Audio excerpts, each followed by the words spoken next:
O pesquisador e escritor Paulo Henrique de Figueiredo lança a obra que revela fatos desconhecidos da vida de Allan Kardec e conduz o espiritismo para a libertadora doutrina dos espíritos.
Meu querido irmão Henri Neto, boa noite, seja muito bem-vindo.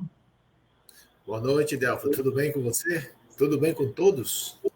Graças a Deus. Tudo bem, graças a Deus. E você, como é que está aí? Tudo bem, tudo em ordem. Que ótimo. Então, nós estamos recebendo, vamos falar para os nossos irmãos agora, uma boa noite para todos que estão nos acompanhando e dizer que é um motivo de muita alegria ter o nosso irmão Henri Neto para fazer a abertura das comemorações do nosso Centro Espírita Zil da Gama, fundado no dia 7 de junho de 2008. Então, nós temos bastante tempo, bastante bênçãos recebida nessa casa. E para nós é um motivo de muita alegria estar com nossos companheiros, que eles todos sejam bem-vindos. Então, o nosso irmão Henri Neto é de João Pessoa, na Paraíba, e ele vai trazer para nós mais um estudo, como sempre, nos esclarecendo, nos deixando bem, com bastante reflexão para fazer. Mas, nesse início, então, meus irmãos, nós vamos fazer a nossa prece inicial, levando nossos pensamentos a Deus, a Jesus, para agradecer por essa oportunidade, estarmos aqui juntos, nossos pensamentos no bem, pensamentos elevados, e comemorando o aniversário da nossa Casa Espírita Zil da Gama, que tantas bênçãos, tantas orientações tem trazido ao longo desse tempo, e agradecendo aos seus fundadores, ao nosso querido irmão João Rolim, que traz esse esforço com ele para que essa casa continue trazendo essa iluminação para todos nós. Então, agradecemos e pedimos aos bons espíritos, a nossa mentora Zil da Gama, para estar ao lado do nosso querido irmão Henri Neto, que vai trazer, então, o estudo da noite, e que possamos aproveitar para que possamos colocar em prática no nosso dia a dia. Pedimos, Senhor, a bênção para todos os irmãos necessitados, que estão doentes, e aqueles que não puderam, por outro motivo, estar conosco nesse momento, mas que estarão em outra oportunidade. Então, Senhor, mais uma vez pedimos a sua bênção para todos nós. Que assim seja, graças a Deus. Assim seja. Então, meu querido irmão, é todo seu momento. Eu vou botar aqui um arquivo para compartilhar. Pronto, já está aí. Eu controlo daqui. Ok. Esse nosso assunto hoje, ele é um assunto de extrema importância e pouco falado nas casas espíritas. É um assunto que não depende de religião, é um assunto que não depende de você ser ou não espírita. É um assunto universal. A moral, segundo o Espiritismo, ela é universal. Ela vale em todos os tempos, ela vale em todos os momentos da história da humanidade por um simples motivo. Ela é baseada nas leis morais, que são as leis de Deus. E essas leis de Deus são imutáveis. Onde é que a gente começa a estudar isso? Aqui, no Livro dos Espíritos, nós temos no terceiro livro, todos os capítulos com relação à lei moral. Você tem a lei moral do divino natural, de adoração, trabalho, reprodução, conservação. Interessante é que nessa lei de conservação difere muito o espiritismo das religiões e das leis de Deus da Tábua de Moisés. Porque lá, não matarás é um mandamento. Não é bem assim. Se você tiver uma situação de perigo, você pode matar. Pelo espiritismo, você tem que se defender por conta da lei de reprodução e de conservação. E muito usada hoje no direito, né? Essa lei. Legítima defesa nada mais é do que a lei de conservação. Lei de destruição, muito interessante. Sociedade, progresso, igualdade e liberdade. Justiça, amor e caridade, que é a mais importante de todas. E a perfeição moral. Dito isso, muitas pessoas estudam e não fazem a reflexão com relação a essas coisas. Então, eu queria chamar vocês para uma reflexão muito interessante que começa pela 607, do Livro dos Espíritos. Então, Kardec vai e pergunta: dissestes na 190 que o estado da alma do homem, na sua origem, corresponde ao estado da infância na vida corporal, que sua inteligência apenas desabrocha e se ensaia para a vida. Onde passa o espírito essa primeira fase do seu desenvolvimento? Resposta: uma série de existências que precedem o período a que chamais humanidade. Então ele explica lá no item A, parece que assim se pode considerar a alma como tendo sido o princípio inteligente dos seres inferiores da criação, não? Já não dissemos que tudo na natureza se encadeia e tende para a unidade?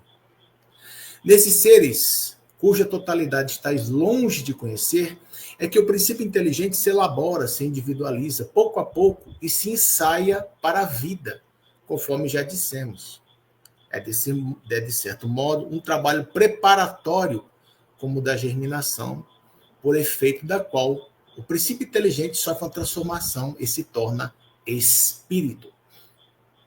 Então, a gente vê que nós somos criados simples e ignorantes há muito tempo atrás. E aí, nessa fase, nós somos princípio inteligente com E minúsculo. Só que a gente vem reencarnando os animais, os reinos, e aí nós chegamos à primeira encarnação nominal, que é o espírito com E maiúsculo, onde a gente tem a consciência de si mesmo. Então, é bom que a gente saiba disso e grave isso, para que a gente não esqueça. Então, gravem isso. Nós não somos criados homens e hominais. Nós temos um período anterior, que é o princípio inteligente. E nessa época, nós vivemos o tempo todo através de instintos. Nós temos que saber a diferença do instinto e da inteligência. Na época que nós fomos o princípio inteligente, nós tínhamos uma inteligência primitiva, e fomos desenvolvendo ela pouco a pouco. Nessa época não existia moral. Era só desenvolvimento da inteligência. Por quê? A 621 está até em francês, porque existe um erro na tradução de interpretação. Se você for estudar francês bem direitinho, você vai ver que ter em francês, tá? É um verbo que equivale a ser ou estar. Para quem gosta do inglês, é o to be. Então, pode sempre ser empregado como está, são. Então, pode ser. Por isso que no começo foi se traduzido de uma forma equivocada, da seguinte forma: está onde está escrito a lei de Deus, mas essa não é a tradução correta. Porque se você já tem na consciência a lei de Deus, você não precisa evoluir mais. Você já está com tudo, as leis morais todas gravadinhas aqui. Ou seja, moralmente você está perfeito. Então, para que reencarnação?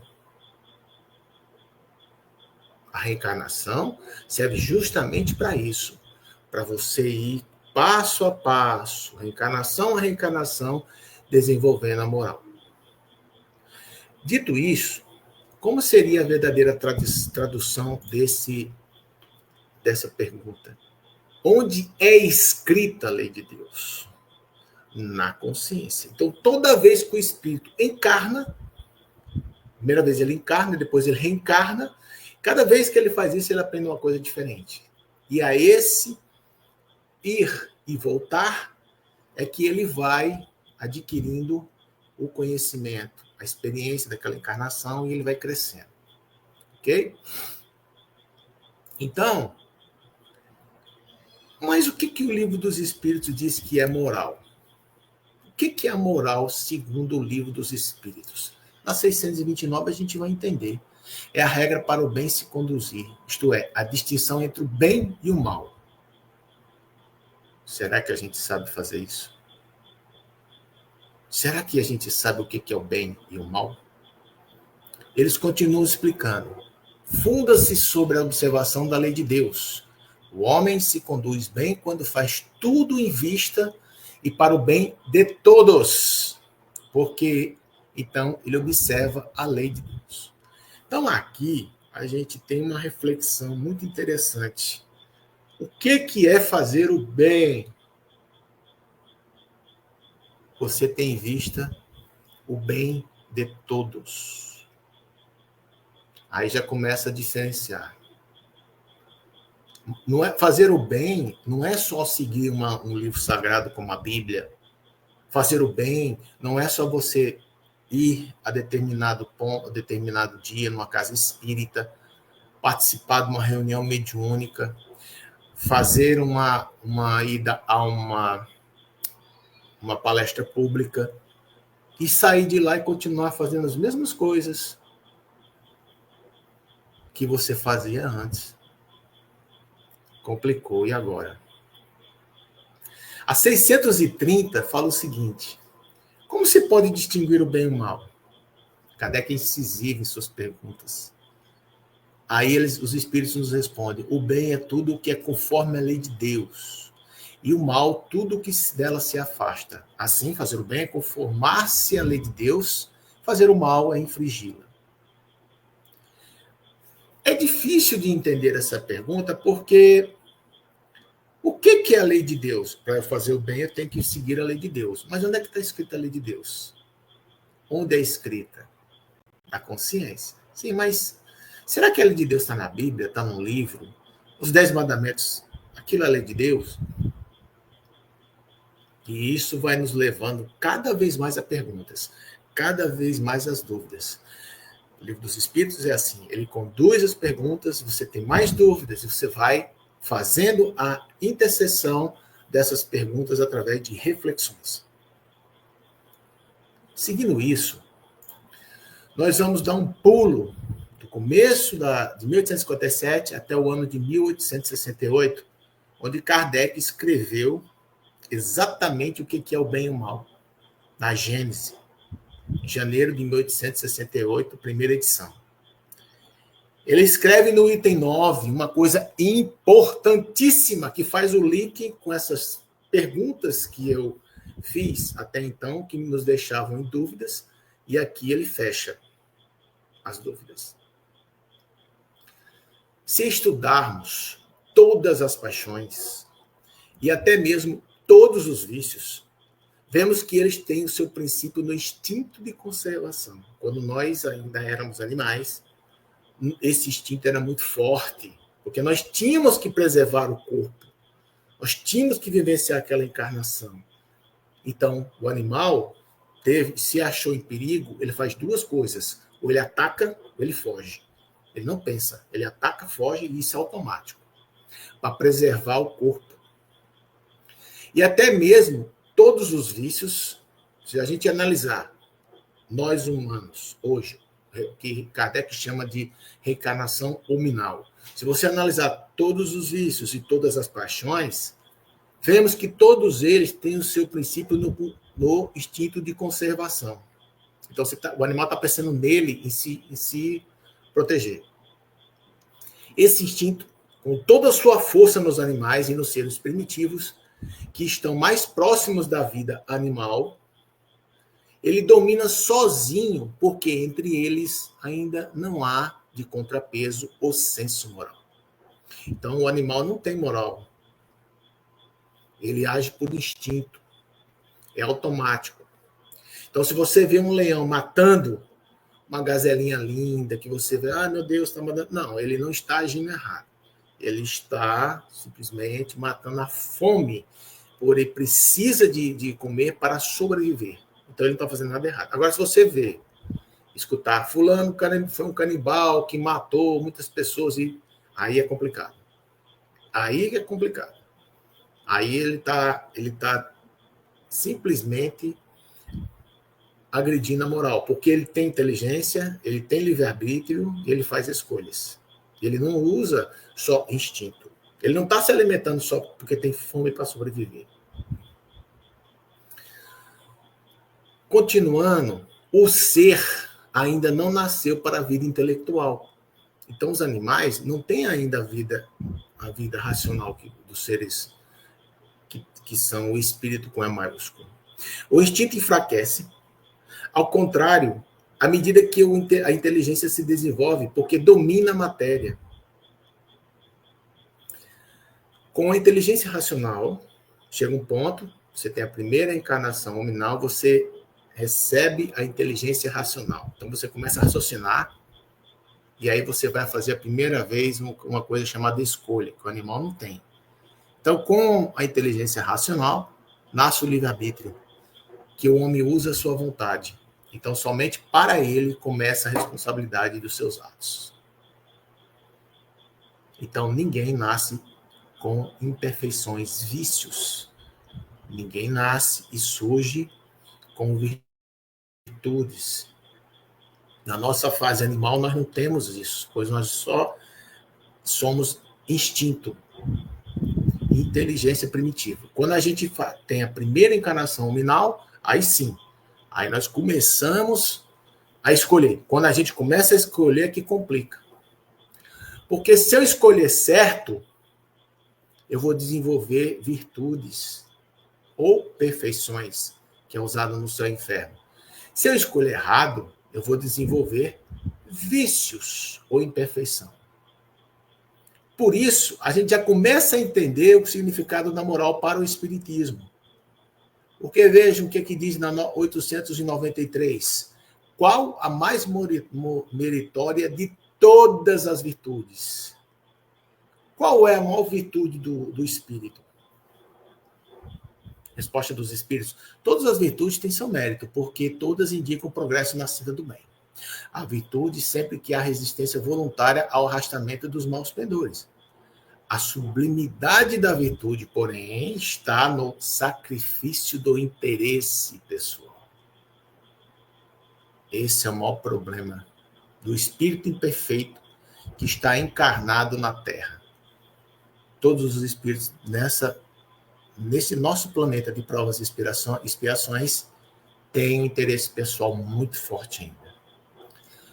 Então, o sacrifício do interesse pessoal pelo bem do próximo, sem segundas intenções. A mais meritória é que assenta na mais desinteressada caridade. Então, a caridade espírita tem que ter desinteresse. Porque se não tiver desinteresse, não é caridade. Com isso, nós concluímos que a maior qualidade de um espírito é pensar no outro. Fazer o bem sem nada em troca. É fácil, porém, muitas pessoas não conseguem entender. Vou dar um exemplo prático. É definido como caridade você ir para uma reunião mediúnica. Mas, infelizmente, existe no livro O Consolador uma recomendação do Espírito Emmanuel que fala que você é obrigado a ir para uma reunião mediúnica porque os médios são seres altamente endividados.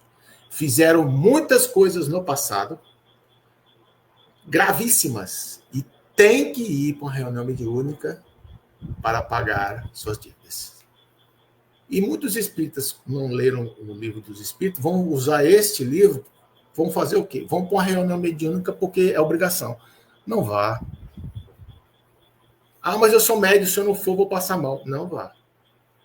Porque você deve ir para uma reunião mediúnica, você sendo médium, sem interesse nenhum. O único interesse é ajudar os espíritos. E depois, anos de reunião, você vai descobrir que o mais ajudado foi você. Então, não pense que tenha nada em troca. Se você vai fazer uma sopa, se você vai fazer uma doação, não pense em você. Pense no outro. Mesmo que quando você for colocar essa doação, o outro não queira saber, está lá drogado. Não se importa com o outro. Se importa em fazer o bem. Difícil? É muito difícil. Muito difícil. Mas vamos continuando sua moral. E na 895 fala, posto de lado todos os defeitos, os vícios, alcoolismo, tudo que você possa imaginar, as drogas pesadas, listas e listas, bota tudo isso de lado, acerca das quais ninguém se pode equivocar. Qual o sinal mais característico da imperfeição? O interesse pessoal. Então, vocês estão vendo que a moral espírita ela é baseada nas atitudes do espírito. Ele é que tem que resolver. Não é igreja, não é casa espírita, não é o fato de eu ir para uma missa, não é o fato de eu ir para uma reunião pública, nem eu ir para uma reunião mediúnica. Não, eu é que tenho que resolver. O nome disso se chama autonomia. Autonomia moral. Porque se eu estou interessado em ajudar, eu tenho que ser independente de tudo isso. Eu tenho que ser... A minha mudança tem que ser autônoma. Eu não posso deixar e botar a culpa nos outros. Como é que se fazia no passado? A igreja dizia assim. Quando Kardec, lá no Evangelho segundo o Espiritismo, diz o seguinte, que a igreja fala, fora da igreja não há salvação, você depende de uma coisa fora de você, que é a igreja. Isso é autonomia. Agora, quando você simplesmente depende de um sacerdote para te fazer as confissões ou então te abençoar, você depende da igreja, você depende de ir na missa, você não está autônomo, você está sendo heterônomo.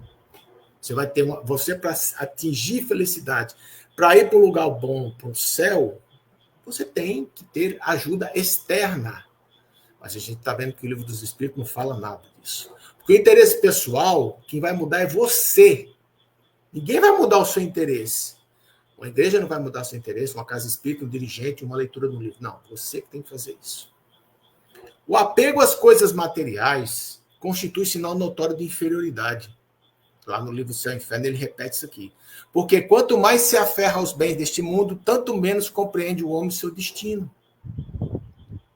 Pelo desinteresse pessoal, pelo desinteresse, ao contrário, demonstra que encara um ponto mais elevado o futuro. E aí, nós, andando mais ainda na leitura do Livro dos Espíritos, chegamos no 919, é aí que fecha tudo. Kardec pergunta, mas qual é o meio prático? Vocês estão falando de interesse pessoal, desinteresse pessoal. Qual é o meio mais prático e eficaz que tem o homem de se melhorar nesta vida e de resistir à atração do mal? Resposta. Um sábio vô-lo disse, da antiguidade vô-lo disse, conhece a ti mesmo. E essa frase está lá no tempo de Apolo, no oráculo de Delfos. Uns atribuem esta frase a Sócrates. Só que já se sabe que Sócrates frequentava esse oráculo, e esse oráculo é mais velho do que Sócrates, anterior. Então, tudo indica que vem de lá. Por isso que o Livro dos Espíritos não falou que foi Sócrates. Um sábio da antiguidade, que ninguém sabe quem foi. Mas aí, no Céu e Inferno, qual é o livro onde se estuda mais a moral da obra de Kardec? O Céu e o Inferno. Ah, mas eu pensava que era o Evangelho segundo o Espiritismo. Não. Do prefácio do Céu e Inferno, que só está na primeira edição, do Céu e Inferno, de 1865, que foi retirado depois da morte de Kardec, além de falar sobre o controle universal dos espíritos, fala que não existe o espiritismo através de opinião pessoal de um único espírito, de um único médium. Isso foi retirado do Céu e Inferno. Esse livro traz os conceitos da moral para nós. E no prefácio, Kardec diz, esse livro avança no entendimento da moral do Evangelho segundo o Espiritismo. Está lá bem claro. Felizmente, as casas espíritas estudam o Evangelho segundo o Espiritismo como se fosse uma Bíblia espírita. E não é. A gente tem lá uns ensaios, e tem um problema no Evangelho que tem muito instrução de espírito de católico, padre, Lavaner, Lacordaire, várias comunicações de espíritos católicos. E as pessoas que entram no espiritismo pensando que é uma religião ficam confortáveis nesse livro, mas não é bem assim. Então, no livro Céu e Inferno, a justiça divina segundo o Espiritismo, no capítulo 8, as penas futuras segundo o Espiritismo, isso aqui é a primeira edição de 1865, tá? Não esqueçam disso, porque a outra edição é diferente. A de 69, isso aqui mudou tudo, ok?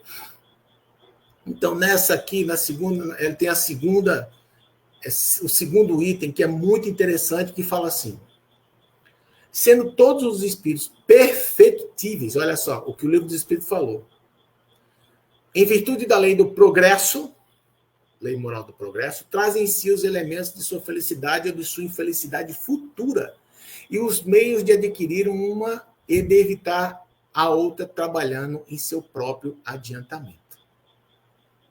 Então, todos nós temos a lei do progresso dentro de nós. Outra coisa que esse livro fala também, que é muito interessante, que eu vou falar agora na terceira. A felicidade perfeita, a sua felicidade está ligada à perfeição, ou seja, à depuração completa do espírito. Toda imperfeição é uma causa de sofrimento. É uma causa de sofrimento. Da mesma forma que toda qualidade adquirida é uma causa de satisfação e da atenuação dos sofrimentos. De onde resulta que a soma da felicidade e da infelicidade está na razão da soma das qualidades boas ou mais que possui o espírito. Isso sim é importante. Isso sim é importante. Para nós, muitos ainda encarnados, somos espíritos imperfeitos. Todos somos espíritos imperfeitos. Não tem. Então, existe dentro de nós o interesse pessoal. O interesse pessoal dá origem a orgulho, vaidade, egoísmo, todas essas imperfeições. Então, já encarnado, nós sofremos por conta disso. É uma causa do sofrimento. Em outra parte do livro, Kardec fala, o sofrimento do espírito é inerente à imperfeição. Porque você já criou imperfeições em você. Você foi criar, você vinha como animal, seus instintos iam guiando você, de repente você mudou, ninguém sabe quando foi, mas você recebeu a inteligência racional e começou a escolher. Quando você começou a escolher, começou o problema, você começou a desenvolver imperfeição. E outros, imperfeição. Mas a grande maioria começa com as imperfeições, porque nós somos espíritos imperfeitos. E ainda, o interesse pessoal ainda está forte em nós, porque, segundo a Gênese, vem do instinto de conservação. Então, quando nós estamos próximos para atingirmos a primeira encarnação nominal, ainda nós temos instinto muito forte de conservação. E esse instinto cria o interesse pessoal. Você vem com isso muito forte. E aqui estamos todos nós, espíritos do planeta Terra, de provas e expiações, com interesse pessoal muito forte. E aí vocês veem o que acontece no planeta. Cada um quer tirar o seu para si. E se esse espírito é um governante, se ele for bom para o povo dele, ele vai querer o interesse do próprio povo.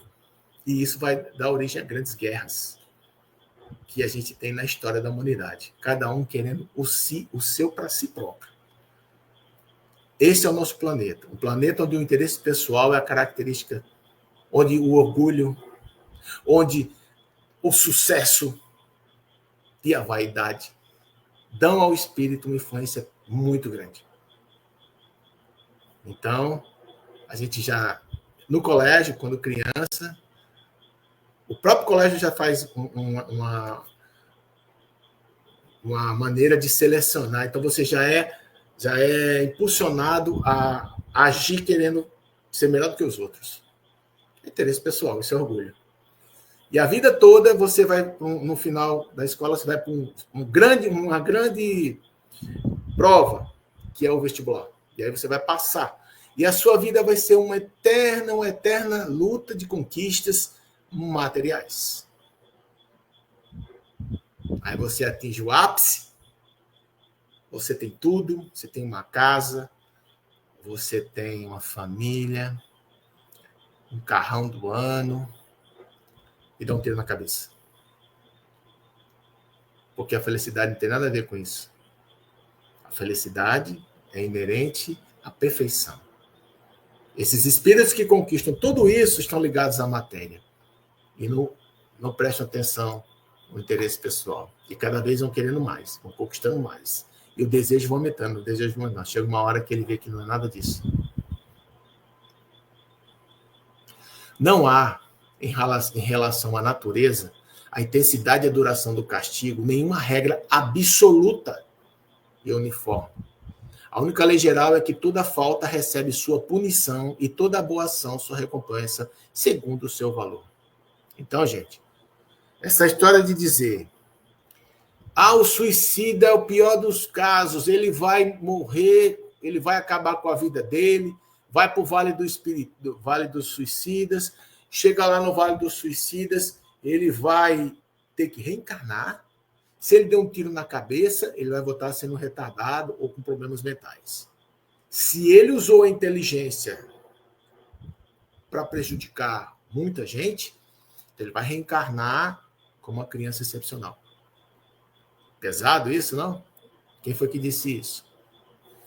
Chico Xavier, sendo questionado sobre as crianças com problemas mentais, ele falou que o Emmanuel falou que eram espíritos altamente endividados que reencarnariam assim. Infelizmente, gente, existe uma grande diferença entre coisas que nós lemos, coisas que nós assistimos e o espiritismo.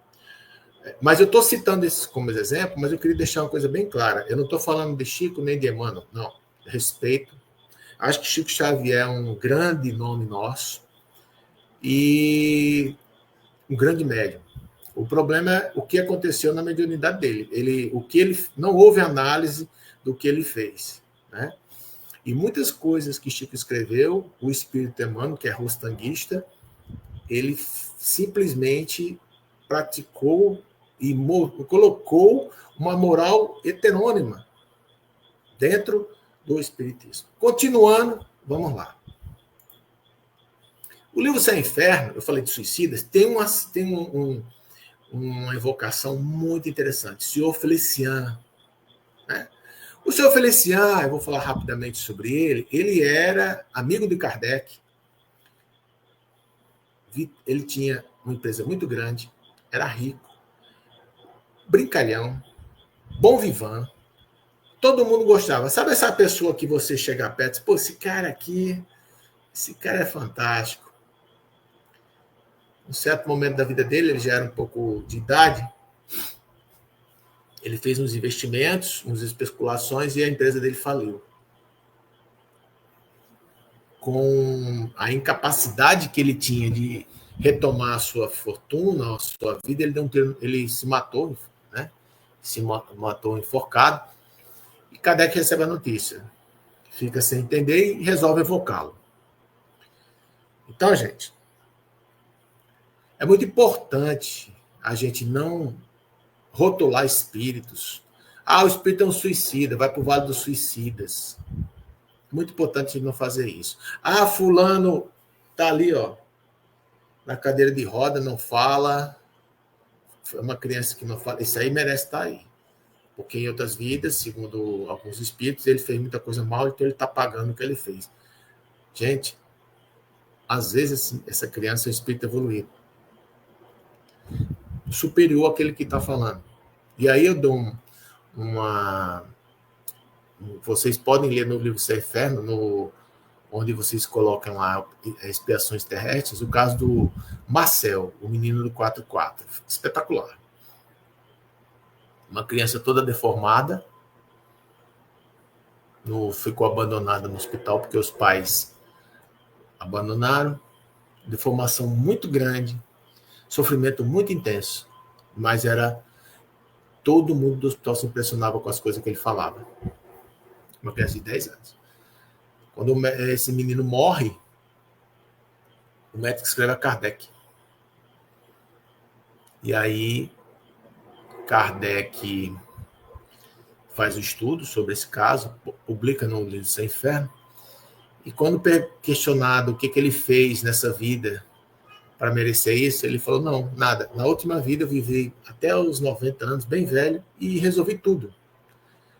Não tinha mais problema nenhum. Então, a primeira coisa que eu fiz quando eu cheguei a ser um espírito de segunda ordem foi pedir para reencarnar nesse hospital, para que, através do que aconteceu comigo, todos esses médicos mudassem. Olha que espetacular esse. Então, não olhem para uma criança excepcional, não olhem para um indivíduo com problema com deficiência e achem que ele tem que passar por aquilo. Pode ser um espírito mais superior que você. Você deve aprender com isso. E o senhor Feliciano tem uma coisa bem interessante, que ele fala o seguinte. Kardec, depois de escutar a evocação e os motivos que levaram Feliciano a falar isso, ele dá, o espírito pede uns conselhos e ele fala assim, escuta, por favor, o que tenho a te dizer e medita nas minhas palavras. O que chamas fatalidade, que muitos espíritas chamam de karma, não passa de tua fraqueza. Não existe fatalidade, não existe. O que diz lá no Céu e Inferno? Não existe uma lei direta, né? Foi isso? Aqui, ó. Vamos ver aqui de novo. Aqui, pessoal. Não há relação à natureza, intensidade e à duração do castigo, nenhuma regra absoluta. Cada caso é um caso. Então, Kardec está dizendo a esse espírito, não existe fatalidade. Do contrário, o ser humano não seria responsável pelos seus atos. O ser é sempre livre, está nisso o mais alto privilégio. Deus não o quis fazer dele uma máquina obediente e cega. Não havia nenhuma fatalidade, pois poderias ter evitado o que te aconteceu.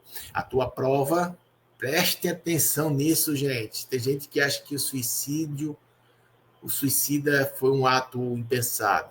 Era feita de um encadeamento de situações que deviam dar-te, não a necessidade, mas a tentação do suicídio. Infelizmente para ti, apesar do teu espírito e da tua educação, não conseguiste dominar as circunstâncias e carregaste a pena da fraqueza. Esta prova, tal como o presentes com razão, vai ainda repetir-se. Na tua próxima existência estarás perante acontecimentos que provocarão de novo o pensamento do suicídio e assim será, até que tenhas triunfado sobre essa tentação.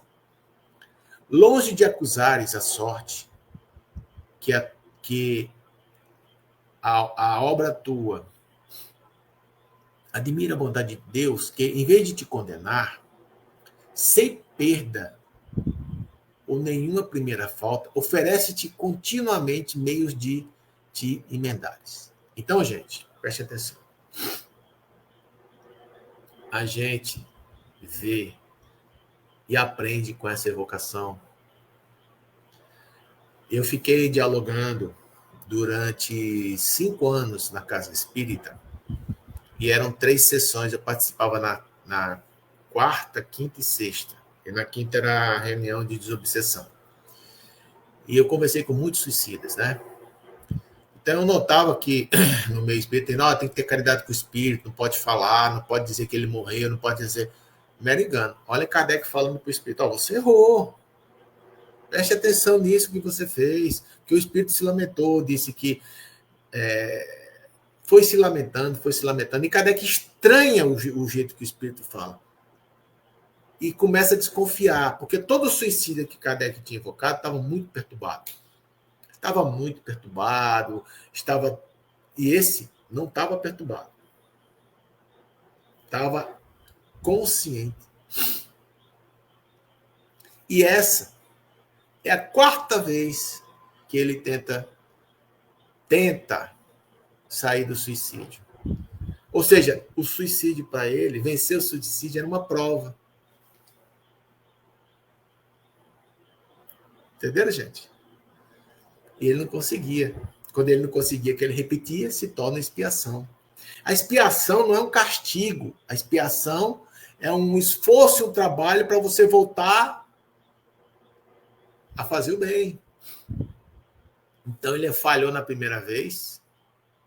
A segunda, falhou de novo. Mas é um trabalho. Ele não vai ser castigado.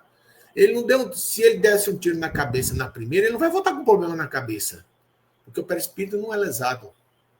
Muitos ainda acreditam no meio espírita que o suicida que deu um tiro na cabeça volta com problemas na cabeça. O livro Memórias do Suicida eu li todo. Tenho várias críticas a esse livro, principalmente porque ele cria vale do suicida, isso não existe. Cria uma instituição lá, até que quem era o guia, quem era Maria de Nazaré, da instituição que tratava dos suicidas. Também não existe isso. E no livro tem masmorras onde prendem os suicidas mais perversos, como eles falam lá no livro, e fazem tratamento de choque. Então, assim, é um livro muito pesado, que eu não recomendo, principalmente as pessoas que têm algum suicida na família, porque ele é muito complicado, é cheio de erros doutrinários e leva você a condenar o suicida, né? Então a gente vê, quando Kardec fala isso para ele, né? E o espírito fica tranquilo. Puxa, como foi bom isso que você me falou, Kardec. Agradece as orações e vai tentar uma nova abordagem. E também no capítulo 8º, desculpe, pessoal, estou muito gripado. Peço desculpas. Se eu espirrar mais uma vez, você me perdoe. No capítulo 8, Expiações Terrestres, o débil mental, idiota, que se falava antigamente idiota, né? Débil mental já é a tradução do português.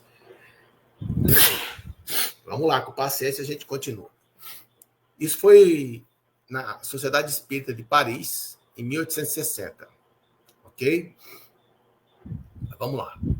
Charles de Saint-Exupéry era um jovem de 13 anos que sofria de idiotia. Na época se chamava idiota, imbecil de problemas mentais. A gente tem que tomar cuidado quando lê a obra de Kardec para não fazer anacronismo, tá, gente? O que é o anacronismo? Você olhar idiota, se você traduzir direto do francês vai estar o nome idiota, você vai pensar que idiota é burro, é imbecil. Não, não é. Então, idiota e imbecil, na época de Kardec, eram doenças mentais, tá? Que hoje nós damos outros nomes, né? Nós damos o nome de, sei lá, pode ser um autismo, pode ser várias coisas, né? Mas na época se chamava de idiota. Então ele tinha 13 anos e sofria desse problema. E era muito sério, porque o menino ele praticamente vivia como um vegetal. E Kardec evoca justamente para saber o que se esse espírito tem problema mental. Na evocação, Kardec se impressiona, porque o espírito está normal, conversa com ele normal. E aí tem toda a evocação, que eu não vou citar, vou deixar com vocês, é belíssima.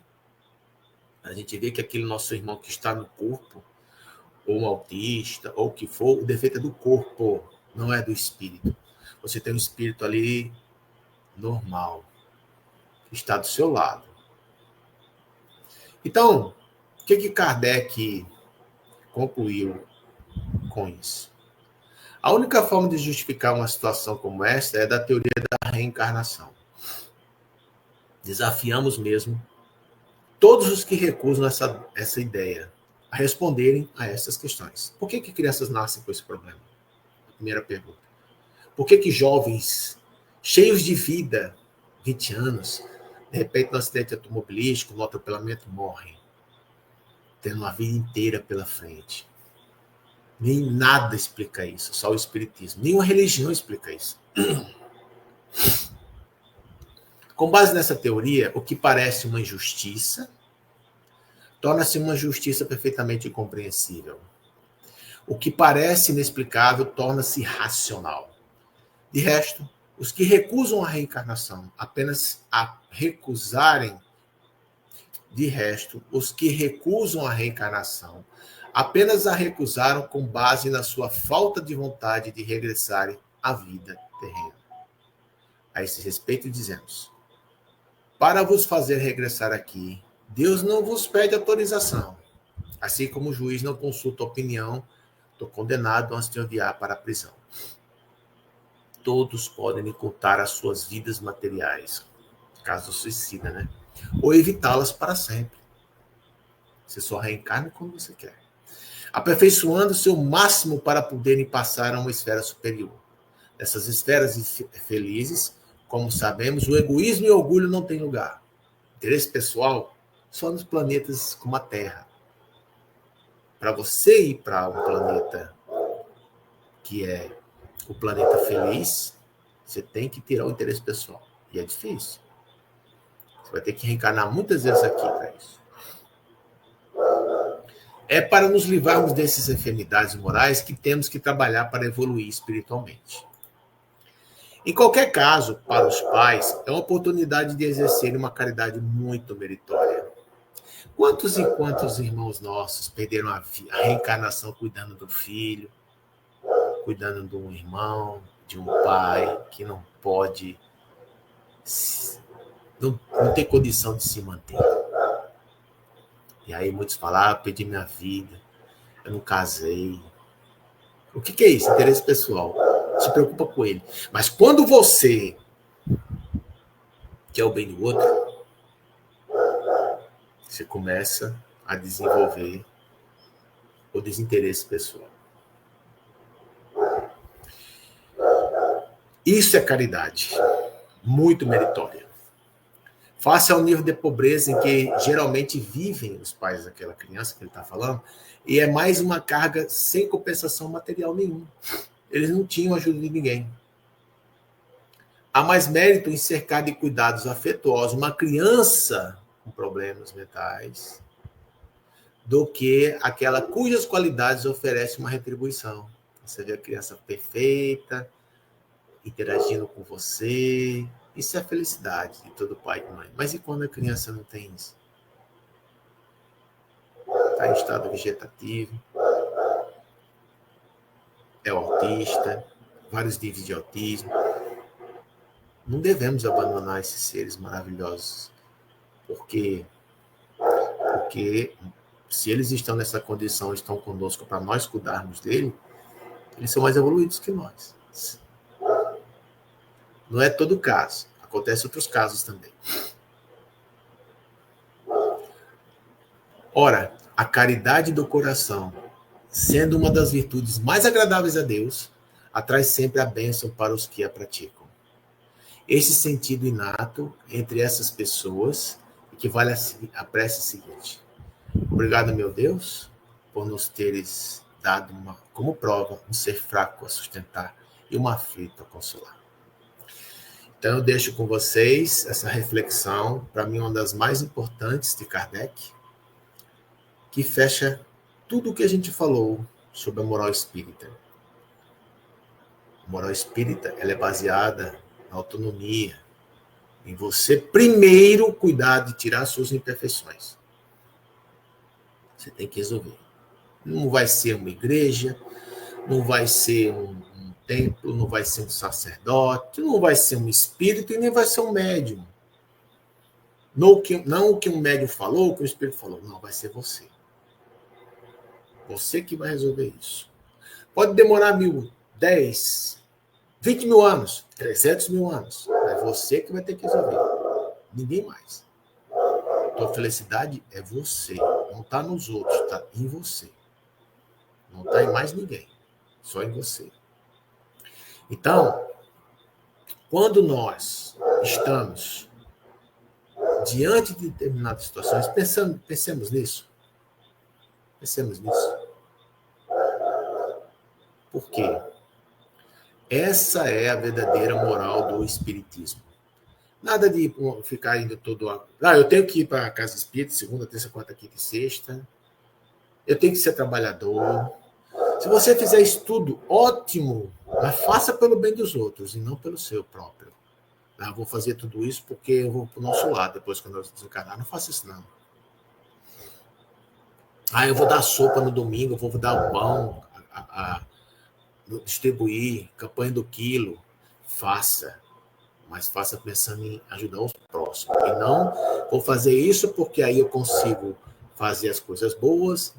Aspas, meu bônus horas, que é uma ideia horrível. Bônus horas já é heteronomia.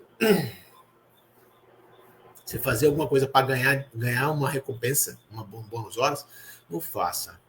Não adianta de nada. E até pior. Porque aí você vai ter uma surpresa quando desencarnar.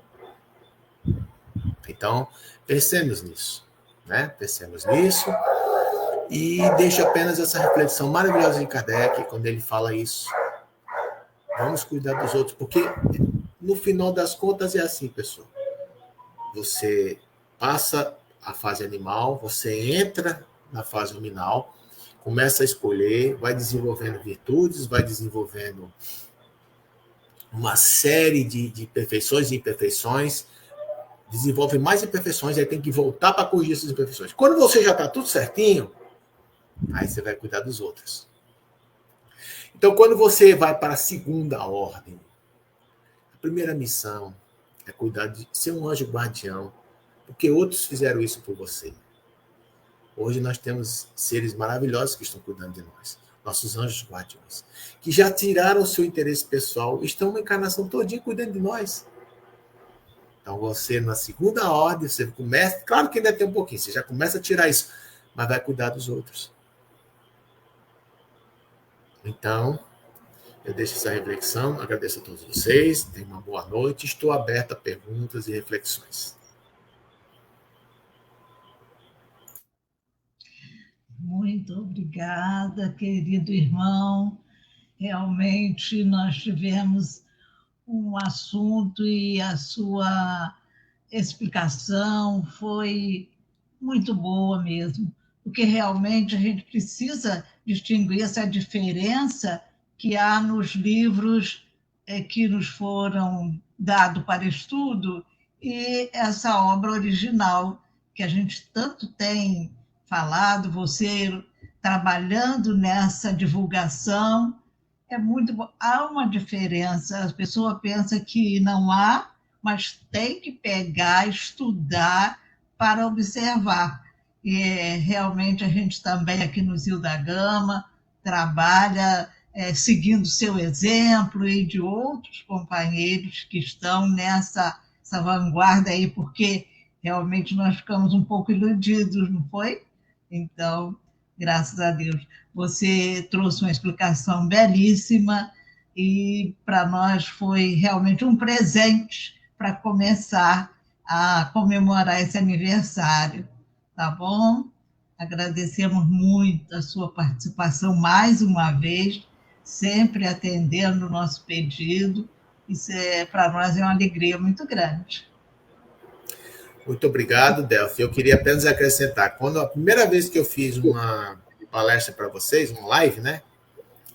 Eu vi Zilda Gama e eu fui estudar a obra dela, viu? Porque eu adoro Vitor Hugo. Eu li toda a história, as obras de Vitor Hugo. E ela escreve obras belíssimas, psicografa Vitor Hugo, sabe? Então, a gente...